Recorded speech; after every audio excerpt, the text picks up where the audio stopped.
Go. What is your name? My name is Oretha. Okay. And do you live in Providence? Yes, I do. Okay. I'm going to first ask you a few questions. Where have you lived in Africa? Liberia, West Africa. How long did you live there? Until I was like almost 16 when I left. But I didn't live in Liberia until I was 16 because I went to Ghana, which is like another country in West Africa, Ghana. I was there for like 2.5 years, almost 3 years before I came to the U.S. Okay. So what was your neighborhood like?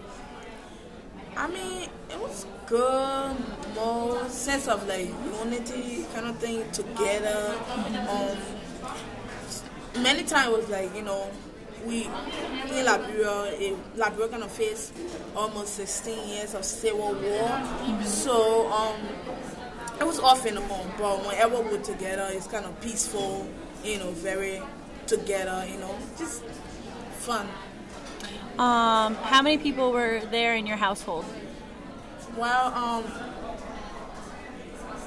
my grandmother had a big house, I lived with my grandmother at that time. And then we had other renters, people were renting with other people, like different people renting in her house. So, but like all together? All together in just the room. I share a room with my grandmother, my sister, my 2 cousins. I remember us sleeping on the floor, so it was just, for a poor family. So. What type of work does your family do? We don't work. Like I said, I grew up in a poor family in Africa. In the village, we just go on the farm, in the morning and sell fruits and stuff, and that's how we make our meal and eat for a day. Did you go to school out there?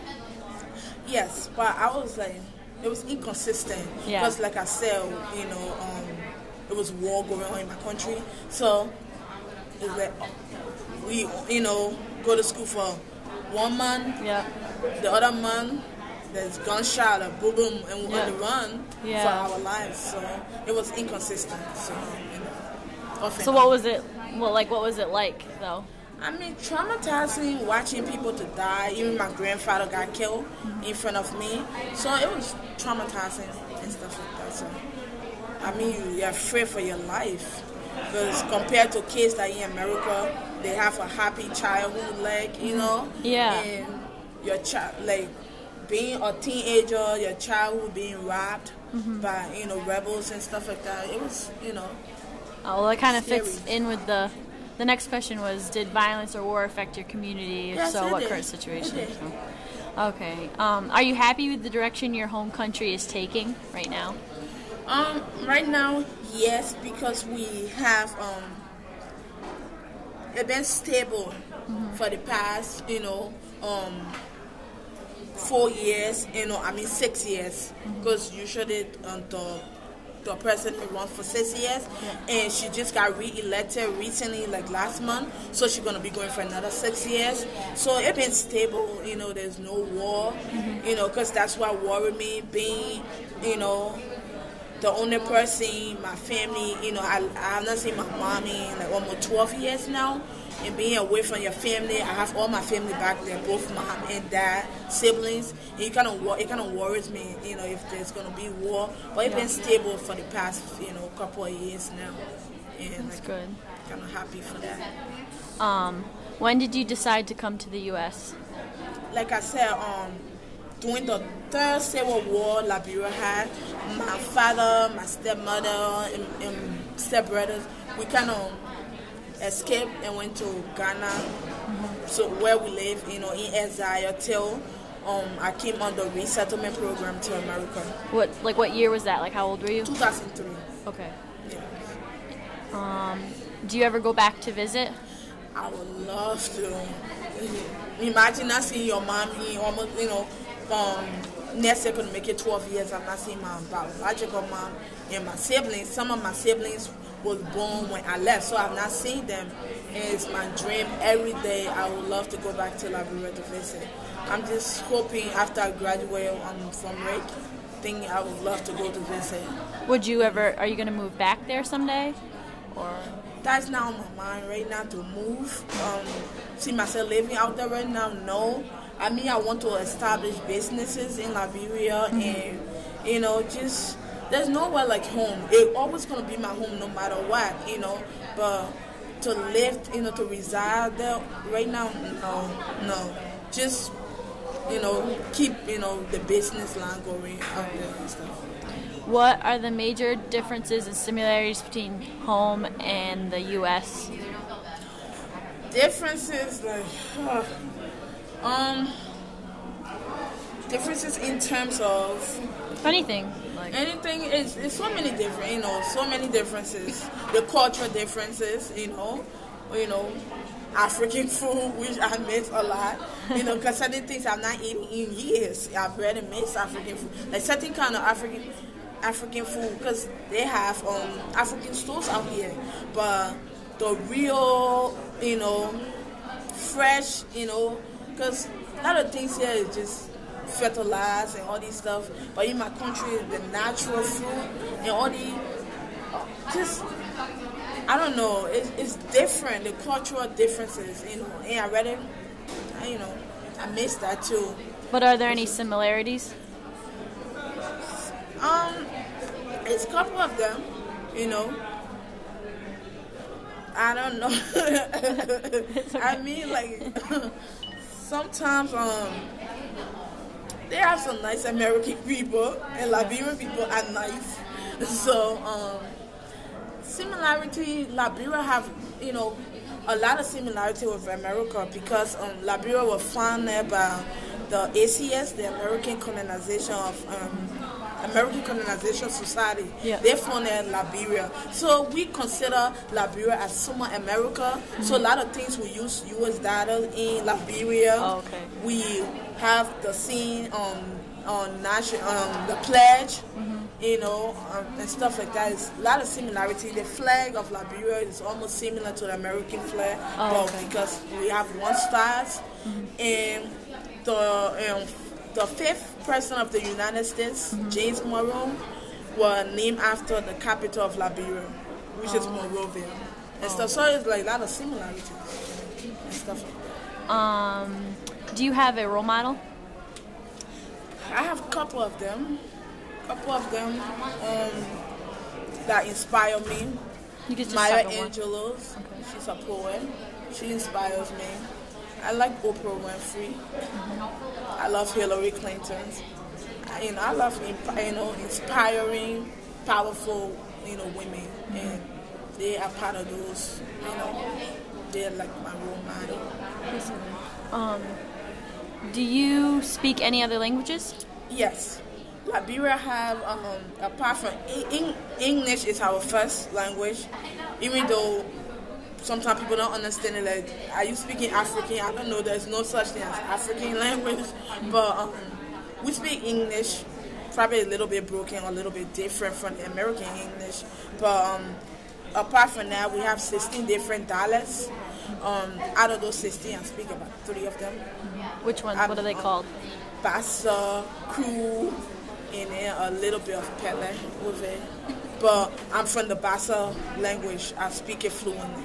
Okay. But in your home country, you did learn English first, right? Okay. Yes, I did. What did you do for fun in your home country? Did you have any hobbies? Like I said, it's nowhere like home. There's so many things we do on a daily basis. It's not like America. It's just, that's one of the things I really miss about back home. The fun we have with family is like being in a community. You guys are together. You go to your next door neighborhood. You eat. Like a next door neighbor could be your mom, could be your parental guardians. They don't care if you're doing bad things, they could whip you, and your parents wouldn't mind, like that. It's just the fun, we share things, we share food, cup, pens. We don't mind. Like in America, I noticed, like, if a person drink out of this cup, another person don't want to drink because of sanitary reasons. But in Africa, we just together, especially in my country, because Africa is a big country, obviously. But from where I'm from, you know, it just it's more unity. United. Yeah, more united. Do any of your family members live in America, or did you come alone? You know, I came with a couple of my families. I think my dad came here before, but he went back. And then I have an uncle over here. I used to live with, but not anymore. And stuff like that. Yeah, I have a few cousins. But the majority of your family still lives there? Yes. Okay. Like your mom and brothers and sisters? Okay. Did America meet your expectation, or was it something different when you arrived? When they talk about America back home, you feel like it's a paradise, it's heaven, kind of thing like that. It's like heaven. And I never thought I would see like dirt on the floor. I thought the street would be full with gold. The expectation was like, you know, that we had when the expectation I had back home, it totally changed, you know, when I got here. I mean, some things I, you know, it still stands compared to, you know, based on my expectation. Like, you know, the American people are smart. They are smart set of people. The school system is different, and, you know, and stuff like that. It made me realize that, you know, my country, I would speak for my country, is like we're kind of a little bit behind in technology wise and all these things. But I mean, in the snow, I used to see snow like sometimes in like magazines. Yeah. Once in a while in Liberia, you know, they talk about the snow, you know, and people refer to America like, oh, I'm going to the cold, I'm going to the cold. Like they're coming to America and stuff. But I didn't know that's how brutal the cold is. Until I got here. I came here, it was like, it was springtime, it was like, I was cold, and kids used to laugh at me when I started school, and it was like, I've been here going towards 9 years now, I'm still not used to the cold. I always get sick winter time. Have you ever experienced culture shock or discrimination in America? And if you feel comfortable, you can describe it. Like, did you ever experience like a culture shock or like discrimination? A lot of discrimination, especially when I started school. Based on my age, when I came to America, I was 16 and a half, almost like turning 17. And because of the Civil War, like I said, you know, I wasn't, you know, in school consistently. I was out of school.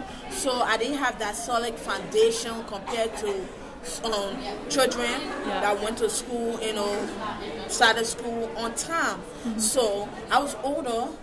And then when I came, my aunt wanted to start me off from the beginning, like give me that solid foundation. So she told the school department to start me off with elementary school. And they were like, oh no, this girl is like older. She almost, you know, about 10, you know, 18. We can start her off with elementary. But anyway, they gave me like a placement test. And I kind of did good. But still, my aunt and sister, they start me off. So they kind of start me off from middle school. And it was horrible. Kids tease me, you know, of my accent. You know, they ask me all these, like, you know, ignorant questions, I would say. You know, in Africa, do you chase monkey? Do you dress like us? All these, like, ignorant questions. But it was one of my most challenging moments when I first came to America.